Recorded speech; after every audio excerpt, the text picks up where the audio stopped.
مومن نہیں ہے وہ شخص جس کے دل میں اللہ کی محبت تمام چیزوں سے زیادہ نہ ہو، اس لیے کہ یہ من تب صحیح ہوگا جب اس من کے اندر اللہ ہوگے، اللہ سے محبت ہوگی، اللہ اور اس کے رسول سے محبت ہوگی تو من صحیح ہوگا، اللہ اس کے رسول سے محبت نہیں ہوگی تو من کیسے صحیح ہوگا؟ فیصلہ آپ کو کرنا ہے کہ زندگی کیسے گزارنی ہے، اللہ کو خوش کرنے کے ساتھ زندگی گزارنی ہے یا اللہ کو ناراض کرنے کے ساتھ۔ اور اگر آپ نے اپنے دل کی مانی، اپنی دل کی سنی، تو پھر یاد رکھو ہماری دنیا بھی برباد ہے اور ہماری آخرت بھی برباد ہے۔ اور آج ہماری زندگیاں ایسے ہی گزر رہی ہے کہ ہم اپنی من کی سن رہے ہیں، ہم اپنے رب کی نہیں بلکہ من کی سن رہے ہیں۔ اس لیے مولانا علی میاں ندوی رحمۃ اللہ علیہ نے لکھا، اگر اس ملک میں اپنے بچوں کو مسلمان باقی رکھنا ہے تو اپنی بیویوں کو، اپنی بہنوں کو، اپنی ماؤں کو سمجھاؤ کہ وہ اپنے بچوں کی دینی تربیت پر سب سے زیادہ زور دیں۔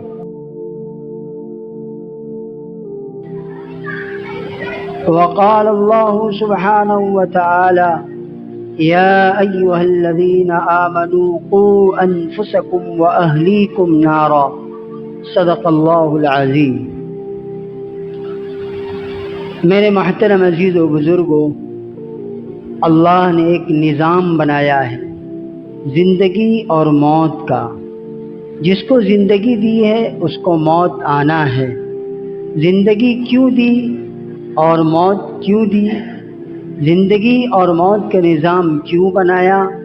قرآن کریم میں اللہ پاک خود ارشاد فرماتے ہیں لِيَبْلُوَكُمْ أَيُّكُمْ أَحْسَنُ عَمَلًا۔ اللہ پاک کہہ رہے ہیں کہ ہم نے زندگی بھی اس لیے دی اور موت بھی اس لیے دی کہ موت کے بعد ہم دیکھیں گے کہ آپ نے زندگی میں کیا کر آئے، زندگی کی کارگزاری آپ کی کیا ہے، زندگی کا رخ آپ کا کیا تھا، زندگی میں آپ نے اچھے کام کیے کیا برے کام کیے، آپ نے زندگی میں اللہ کو خوش کیا کہ اللہ کو ناراض کیا۔ اللہ رب العزت دیکھنا چاہتے ہیں لِيَبْلُوَكُمْ أَيُّكُمْ أَحْسَنُ عَمَلًا، تاکہ ہم آزمائیں تم کو کہ تم میں کا کون اچھے عمل کر آتا ہے۔ اللہ رب العزت نے ہمارے لیے صرف دو ہی راستے دیے ہیں، ایک راستہ یا تو اللہ کو راضی کرنے کا ہے اور ایک راستہ یا تو اللہ کو ناراض کرنے کا ہے۔ ایک راستہ خدا پرستی کا ہے، اللہ کی مرضی والا ہے، اللہ کو خوش کرنے والا ہے۔ یا تو خدا پرستی کے ساتھ زندگی گزارو یا تو نفس پرستی کے ساتھ زندگی گزارو۔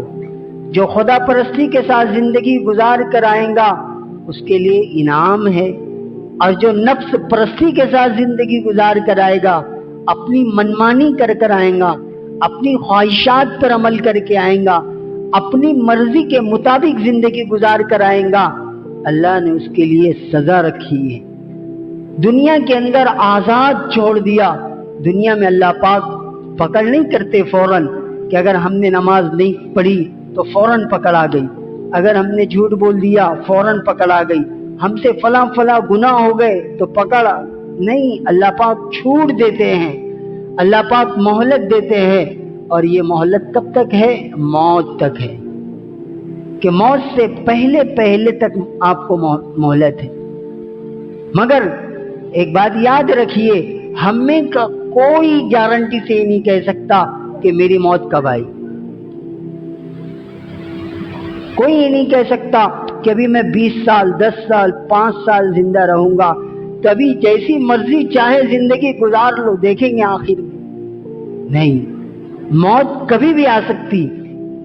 آپ مسجد میں بیٹھے ہیں، یہاں سے آپ گھر جائیں یا نہ جائیں کوئی بھروسہ نہیں ہے موت کا۔ آپ نماز ابھی پڑھ پائیں گے یا نہیں پڑھ پائیں گے اس کا بھی کوئی بھروسہ نہیں ہے۔ تو موت تو اسی ہے۔ اس لیے آپ اس خوش فہمی میں مت رہیے کہ ابھی جوانی ہے، پھر بڑھاپا آئیں گا، پھر 70-80 سال کے بعد موت آئیں گی۔ نہیں، موت کبھی بھی آ سکتی۔ اس لیے آپ دیکھیے اللہ کا نظام بچے کو بھی آ رہی ہے، جوان کو بھی آ رہی ہے، بوڑھے کو بھی آ رہی ہے، ڈھیر کو بھی آ رہی ہے۔ عقل مند وہ ہے جو موت سے پہلے پہلے موت کی تیاری کرے۔ قرآن کریم میں اللہ پاک نے ایک جگہ ارشاد فرمایا فَأَمَّا مَن طَغَىٰ وَآثَرَ الْحَيَاةَ الدُّنْيَا فَإِنَّ الْجَحِيمَ هِيَ الْمَأْوَىٰ۔ اگر آپ دنیاوی زندگی اختیار کرو گے اور صرف دنیا میں مست رہو گے اور اللہ کی نافرمانی کرتے رہو گے، اللہ کو بھول کر زندگی کو گزارو گے، تو پھر یاد رکھو فَإِنَّ الْجَحِيمَ هِيَ الْمَأْوَىٰ، تو تمہارا ٹھکانہ جہنم ہے۔ اور اگر آپ نے اللہ کو خوش کر کے زندگی گزاری، اللہ کے سامنے کھڑے ہونے سے ڈرا، اپنے دل میں خوف خدا رکھ کر زندگی گزاری کہ فَأَمَّا مَنْ خَافَ مَقَامَ رَبِّهِ وَنَهَى النَّفْسَ عَنِ الْهَوَىٰ، اللہ کے سامنے کھڑے ہونے سے ڈرتے رہے۔ آپ کی زندگی میں یہ استحضار رہا کہ مرنے کے بعد اللہ کے سامنے کھڑے ہونا ہے، پوری زندگی کا حساب اور کتاب دینا ہے۔ 60 سال 70 سال 80 سال کی زندگی کہاں گزارے، کیسے گزارے، زندگی کے اوقات کس میں لگائے، اللہ کو خوش کرنے میں لگائے کہ اللہ کو ناراض کرنے میں لگائے، اللہ کے حکموں پر عمل کیا کہ اللہ کی نافرمانی کی کھلم کھلا۔ اگر آپ کے دل میں اس کا ڈر نہیں ہے تو آپ کا نقصان ہے، اور اگر ڈر والی زندگی گزاری تو پھر یاد رکھو خوشخبری ہے مومن کے لیے فَإِنَّ الْجَنَّةَ هِيَ الْمَأْوَىٰ، ایسے لوگوں کا ٹھکانہ جنت ہے۔ قرآن کریم میں ایک جگہ اور ارشاد فرمایا اِنَّا هَدَيْنَاهُ السَّبِيلَ إِمَّا شَاكِرًا وَإِمَّا كَفُورًا، راستے دو ہی ہے، یا تو اللہ کی شکر گزاری کے ساتھ یا تو پھر اللہ کی نافرمانی کے ساتھ۔ اگر اللہ کی ناشکری کے ساتھ زندگی گزارو گے تو نقصان ہے، اور اللہ کی شکر گزاری کے ساتھ زندگی گزارو گے تو فائدہ ہے۔ فیصلہ آپ کو کرنا ہے کہ زندگی کیسے گزارنی ہے، اللہ کو خوش کرنے کے ساتھ زندگی گزارنی ہے یا اللہ کو ناراض کرنے کے ساتھ۔ اور اگر آپ نے اپنے دل کی مانی، اپنی دل کی سنی، تو پھر یاد رکھو ہماری دنیا بھی برباد ہے اور ہماری آخرت بھی برباد ہے۔ اور آج ہماری زندگیاں ایسے ہی گزر رہی ہے کہ ہم اپنی من کی سن رہے ہیں، ہم اپنے رب کی نہیں بلکہ من کی سن رہے ہیں۔ اس لیے آپ دیکھیے آدمی بعض دفعہ کہتا بھی ہے کہ میرا دل نہیں چاہ رہا، کہ نماز پڑھنا ہے دل نہیں چاہ رہا، نیکی کا کوئی کام کرنا ہے دل نہیں چاہ رہا، قرآن کی تلاوت کرنا ہے دل نہیں چاہ رہا۔ اس کا مطلب یہ ہے کہ آپ رب کی نہیں بلکہ من کی سن رہے ہیں۔ اور من ہم سب کا بگڑا ہوا ہے، کیوں؟ اس لیے کہ یہ من تب صحیح ہوگا جب اس من کے اندر اللہ ہوگے، اللہ سے محبت ہوگی، اللہ اور اس کے رسول سے محبت ہوگی تو من صحیح ہوگا، اللہ اس کے رسول سے محبت نہیں ہوگی تو من کیسے صحیح ہوگا؟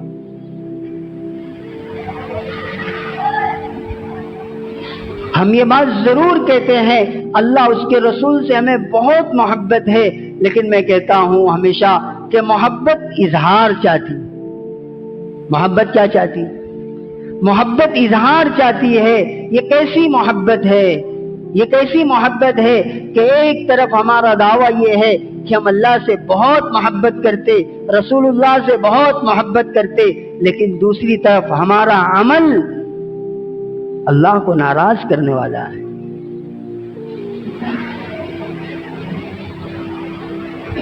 میں بتاتا ہوں کہ محبت کس کو کہتے ہیں۔ آپ نے ایک حدیث بہت مرتبہ سنی ہوگی، آقا صلی اللہ علیہ وسلم اما عائشہ رضی اللہ تعالیٰ عنہ فرماتی ہیں کہ نبی جی ہمارے بیچ میں ہوتے ہیں، ہم سے ہنسی مذاق کرتے ہوئے رہتے ہیں، اذان ہوتی ہے، اذان کے کلمات آپ کے کان میں پڑتے ہیں تو آپ ایسے ہو جاتے جیسے آپ ہم کو پہچانتے ہی نہیں۔ یہ محبت ہے۔ محبت اس کو بولتے ہیں کہ آدمی اللہ کے نام پر اور اللہ کے حکم پر بے قرار ہو جائے، کہ اذان کے کلمات کان میں پڑتے ہی مومن بے چین اور پریشان ہو جائے اس وقت تک جب تک کہ وہ اللہ کا فریضہ نہ ادا کرے۔ یہ محبت ہے۔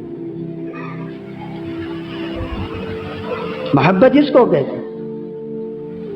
میرے عزیزو، اگر واقعی ہمارے اس دل میں اللہ اور اس کے رسول سے اتنی بھی محبت پیدا ہو گئی جتنی ہم اپنے بیوی بچوں سے محبت کرتے ہیں، ہم اپنے وقت کے سب ولی کامل بزرگ بن جائیں۔ صرف کتنی محبت؟ جتنی ہم اپنے بیوی اور بچوں سے کرتے ہیں۔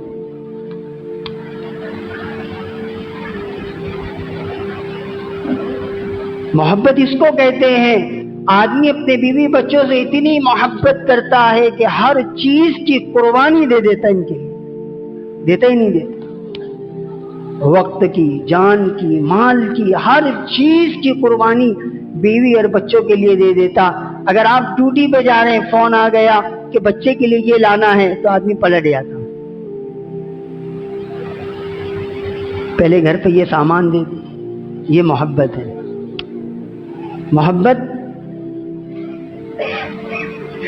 آپ سوچئے کیا بات تھی کہ آقا صلی اللہ علیہ وسلم نے ارشاد فرمایا، لا یؤمن احدکم حتی اکون احب الیہ من والدی وولدہ والناس اجمعین۔ مومن نہیں ہے وہ شخص جس کے دل میں اللہ کی محبت تمام چیزوں سے زیادہ نہ ہو۔ مومن نہیں ہے۔ آقا کی سب سے پہلی بات کیا؟ لا یؤمن، مومن نہیں ہے۔ یہ محبت ہوتی ہے کہ آدمی جس سے محبت کرتا ہے کوشش یہ کرتا کہ اس کو ناراض نہ کرے۔ محبت یہ ہے کہ آدمی جس سے محبت کرتا ہے تو اس کا دل نہ ٹوٹے۔ محبت یہ ہے کہ جس سے محبت کرتا ہے اس کی نافرمانی نہ ہو، اس کی بات مانی جائے۔ آدمی اپنے بچوں سے اتنی محبت کرتا، حالات اجازت نہیں دیتے، جیب اجازت نہیں دیتا، اس کے باوجود بھی باپ اپنے بچے کی ہر بات پوری کرتا۔ یہ محبت ہے۔ اگر یہ محبت اللہ سے پیدا ہو گئی، یہ محبت اللہ سے پیدا ہو گئی، یہ محبت رسول اللہ سے پیدا ہو گئی، تو آدمی ساری چیزوں کو قربان کر کے پہلے اللہ کی اطاعت کرے گا، پہلے نبی کی اطاعت کرے گا، اس کے بعد ساری چیزیں۔ جب یہ محبت صحیح معنی میں دل میں پیدا ہوگی تو اذان کے کلمات سنتے ہی آدمی بے چین اور بے قرار ہو جائے گا۔ نماز کے چھوٹنے پر اس کو غم ہوگا، نماز کے چھوٹنے پر اس کو شرمندگی ہوگی، نماز کے چھوٹنے پر اس کو احساس پچھتاوا ہوگا۔ میرے عزیزو، ایسی محبت پیدا کرو اپنے اندر جیسی ہم اپنے بیوی بچوں سے محبت کرتے ہیں۔ جس طرح ہم ٹوٹ کر اپنے ماں باپ سے، بیوی بچوں سے محبت کرتے ہیں، اس سے کئی گنا زیادہ اللہ سے محبت کرنے کی ضرورت ہے۔ ہم اپنے بچوں کے لیے ساری چیزیں مہیا کر رہے ہیں، لیکن یہ محبت دنیا کی حد تک ہے، مگر ہم اپنے بچوں کی فکر آخرت کی نہیں کرتے۔ کبھی سوچا کرو کہ دنیا کی ساری ضرورت ہم پوری کر رہے ہیں، آخرت کی کون سی ضرورت ہے جو ہم پوری نہیں کرتے؟ مولانا علی میاں ندوی رحمت اللہ علیہ نے لکھا، اگر اس ملک میں اپنے بچوں کو مسلمان باقی رکھنا ہے تو اپنی بیویوں کو، اپنی بہنوں کو، اپنی ماؤں کو سمجھاؤ کہ وہ اپنے بچوں کی دینی تربیت پر سب سے زیادہ زور دیں۔ دینی تربیت اور دینی و اخلاقی تربیت کی سب سے زیادہ ذمہ داری گھر کی عورتوں پر ہے، مگر قربان جائیے مدارس والوں پر، مکاتب والوں پر۔ جو کام آپ کا تھا وہ کام مکتب والے کر رہے ہیں۔ کون کر رہے ہیں؟ مکتب والے۔ تو اپنے بچوں کو کم سے کم مکتب کے اندر تو بھیجو، مدارس میں بھیجو، مکتب میں بھیجو۔ اپنے بچوں کی بہت سخت نگرانی رکھو دینی تعلیم کے معاملے میں۔ ہم یہ نہیں کہتے کہ تم اسکول کی تعلیم مت دو، ہر تعلیم دو لیکن سخت نگرانی کے ساتھ، اور اس میں سب سے زیادہ ضروری دینی تعلیم ہے، تاکہ ہمارے بچوں کے عقائد صحیح رہے، ہمارے بچوں کے اخلاق صحیح رہے، اپنے بچوں کی صحیح تعلیم اور تربیت ہو، ہمارے بچے کچھ بنے یا نہ بنے مگر ایک اچھا انسان بنے، اس کی کوشش کرو۔ ہمارا بچہ کوئی بہت بڑی ڈگری حاصل کرے یا نہ کرے، لیکن یہ کوشش کرو کہ میرا بچہ ایک اچھا انسان بنے، اس کے بہترین اخلاق ہو، وہ اچھا قرآن کریم پڑھنے والا ہو، اس کی دینی تربیت ہو۔ اس کے لیے آپ کو مکتب کے اوپر بہت زیادہ زور دینا ہو۔ ماشاءاللہ بڑی خوشی کی بات ہے کہ آپ کی اپنی مسجد کے اندر مکتب شروع ہو رہا ہے اور شروع ہو چکا ہے۔ آپ بڑی ذمہ داری کے ساتھ، بہت زیادہ ذمہ داری کے ساتھ اپنے بچوں کو مسجد کے مکتب میں بھیجے، مکتب میں بھیجے بھی اور مکتب کا ساتھ بھی دے، مکتب میں پڑھانے والے معلمین کا ساتھ دے، مکتب چلانے والوں کا ساتھ دے، ان کے معاون بنے، ان کے مددگار بنے۔ یاد رکھو مکتب سے جتنے بچے تعلیم حاصل کریں گے اور پڑھ کے یہ پتہ نہیں کہاں کہاں دنیا میں بکھر جائیں گے اور آپ دنیا سے چلے جائیں گے، مگر آپ نے مکتب کا تعاون کیا، مکتب میں پڑھانے والے معلمین کا ساتھ دیا، تو آپ کا یہ اجر قیامت تک چلتے رہے گا۔ بڑی خوشی کی بات ہے کہ مکتب شروع ہو رہا ہے، تو اس مکتب میں اپنے بچوں کو بہت اہتمام سے، پابندی سے روانہ کریں اور مکتب کی بہت بچوں کی بڑی سخت نگرانی کرے۔ جو بچے ہمارے چھوٹے ہیں ان کی بھی، جو بچے ہمارے بڑے ہیں ان کی بھی، جو بچے ہمارے کالج میں جا رہے ہیں ان کی بھی، جو بچے ہمارے پرائمری میں جا رہے ہیں ان کی بھی بچوں کی نگرانی اگر آپ نے نہیں کی تو یاد رکھو ہم تو بہت ٹوٹے پھوٹے انداز میں دین پہ عمل کر رہے ہیں، مگر آنے والی نسل کا پھر کوئی بھروسہ نہیں۔ اگر آپ نے نگرانی نہیں کی، دینی تعلیم پر توجہ نہیں دی، دینی تعلیم نہیں دلائی، تو پھر اس کی کوئی گارنٹی نہیں کہ ہمارے بچے مسلمان رہیں گے یا پھر پتہ نہیں کیا ہو جائے۔ اس لیے بڑے اہتمام کے ساتھ، بڑی ذمہ داری کے ساتھ مکتب پر دھیان دے اور اپنے بچوں کو انشاءاللہ یہ مسجد میں جو مکتب شروع ہوا ہے اس میں اپنے بچوں کو مکتب میں بھیجیں گے سب انشاءاللہ۔ اللہ تعالیٰ مجھے آپ کو ہم سب کو عمل کی توفیق